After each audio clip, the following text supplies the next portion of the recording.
اتنی دیر کے لیے رہائی چاہیے کہ میں جا کر ان بچوں کو دودھ پلاؤں. وہ آج دوپہر سے بھوکے ہوں گے.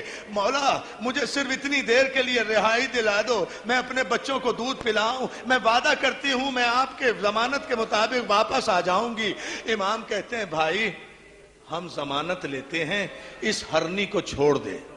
ہم وعدہ کرتے ہیں یہ شکاری واپس, یہ ہرنی واپس آ جائے گی. یہ اپنے بچوں کو دودھ پلانا چاہتی ہے. اور دیکھ اگر تجھے یقین نہیں آتا تو اس ہرنی کے بدلے میں مجھے قید کر لے.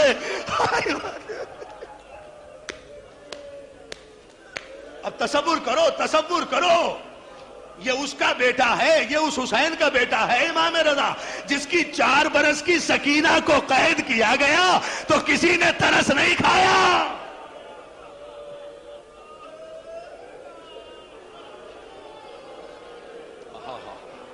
اور مولا آپ کو سلامت رکھے, مولا آپ کو کوئی غم نہ دے سوائے غم حسین کے. کیا مصائب ہو رہے ہیں, ایسا ہی محرم کا استقبال کرنا چاہیے تھا. عزادارو مولا آپ کو سلامت رکھے. لو جملہ سنو, وہ شکاری چونکہ پہچانتا نہیں تھا امام کو, اس لیے کہتا ہے مسافر کیسی باتیں کرتا ہے, ارے یہ صحرائی جانور ہے, اسے اگر جال سے چھوڑ دیا یہ بھی کہیں واپس آئے گی. امام کہتے ہیں ہم جو ضمانت لے رہے ہیں اگر یہ واپس نہ آئی تو میں تیرے ساتھ چلوں گا, جب تک تو کہے گا تیری خدمت کروں گا, اسے چھوڑ دے. جب اتنی شدت سے کہا, شکاری نے جال کے دروازے کھولے, ہرنی جال سے باہر نکلی, امام کے قدموں کو بوسہ دیا, جنگل کی طرف چلی گئی. امام وہیں بیٹھ گئے. لو دوستو مجلس ختم کر رہا ہوں میں, آپ تصور بھی نہیں کریں گے کہ کہاں مجلس ختم ہو گئی, اور روئیں گے اتنا کہ گھر بھی جاؤ گے تو یاد آئے گا تمہیں. میری ماں بہنیں یہ جملہ سن لیں, مولا ان کی گودیوں کو آباد رکھے, مولا ان کے بچوں کو سلامت رکھے. یہ جملہ سنو اور اس وقت جو دعا مانگنی ہے وہ مانگ لینا. امام زمین پر, امام رضا علیہ السلام, محرم کی چاند رات ہے, اس شکاری کے پاس بیٹھ گئے. ہرنی ہوا ہو گئی, نظروں سے اوجھل ہو گئی. دوپہر گزری, ہرنی نہیں آئی. سے پہر ظہر کا وقت آیا, ہرنی نہیں آئی. عصر کا وقت آیا, ہرنی نہیں آئی. شکاری بے چین ہو کر کہتا ہے اے عرب میں نے نہیں کہا تھا جانوروں کا کیا اعتبار, بھلا شکار میں آیا ہوا جانور بھی کہیں واپس آتا ہے. امام کہتے ہیں صبر کر, ممکن ہے کسی وجہ سے دیر ہو گئی ہو. وجہ سن لو کہ عزادارو, مولا مجھے طاقت دو کہ میں یہ مجلس پڑھ سکوں. ایک جملہ, اب صبر کر ابھی آ جائے گی. عزادارو ادھر مغرب کا وقت ہو گیا, ہرنی نہیں آئی, شکاری بے چین ہو رہا ہے. آپ نے ضمانت لی تھی, ہرنی تو واپس نہیں آئی. ادھر اندھیرا ہوا, ادھر امام نے کہا ذرا سامنے کی طرف دیکھ. سامنے سے گرد اڑتی ہوئی نظر آئی صحرا میں, ہرنی آئی. مگر شکاری کہہ رہا ہے اے عرب ہرنی اکیلی نہیں آ رہی, اپنے 2 چھوٹے بچوں کو بھی.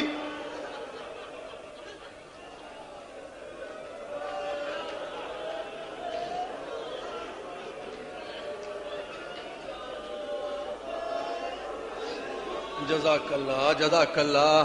بھائی باقی مسائب المحسن میں پڑھوں گا مگر پابندی سے آ جانا 8 بجے. ایک جملہ سن لو, مجلس ختم کر رہا ہوں اسی جملے پر.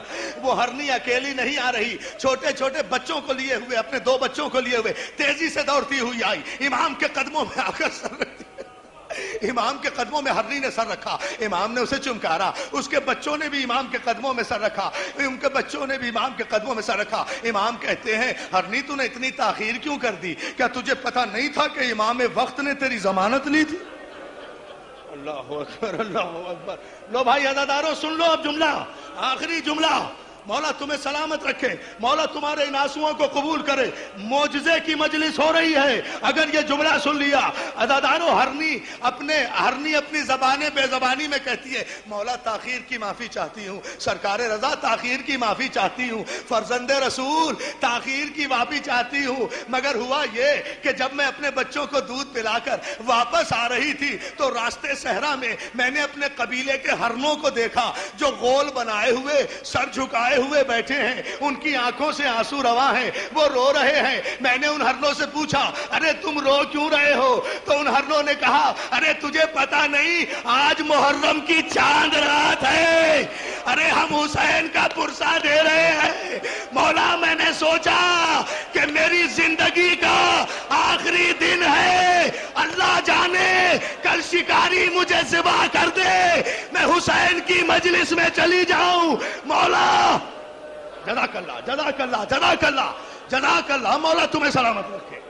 لو آخری جملہ عزادارو، آہا ہا، مولا آپ کو کوئی غم نہ دے سوائے غم حسین کے، مولا ہاں پھر کہہ رہا ہوں یہ جملہ، مولا میں نے سوچا کہ زندگی کا آخری دن ہے، واپس جاؤں گی، شکاری مجھے ذبح کر دے گا، حسین کی مجلس تو کرتی جاؤں، حسین کی مجلس تو کرتی جاؤں، اور مولا اپنے بچوں کو اس لیے ساتھ لائی ہوں کہ میں تو وعدے کے مطابق شکاری کے پاس چلی جاؤں گی، لیکن میرے بچے لاوارث رہ جائیں گے، یہ بچے آپ کے حوالے کر رہی ہوں، اس لیے کہ آپ امام ہیں، آپ جانتے ہیں کہ جن بچوں کے ماں باپ نہ ہو ان سے کیسا سلوک ہوتا ہے۔ عزاداروں اتنا سننا تھا، وہ شکاری امام کے قدموں پہ گرا، ارے مولا آپ فرزند رسول ہیں، ارے میں اجڑ گیا۔ شکاری نے ہرنی کو آزاد کیا، ہرنی نے امام کے قدموں کو بوسہ دیا۔ عزاداروں جس رضا نے جانوروں کو چھڑایا ہو، اس رضا کی زینب، اس رضا کی سکینہ بازاروں میں رسن بستہ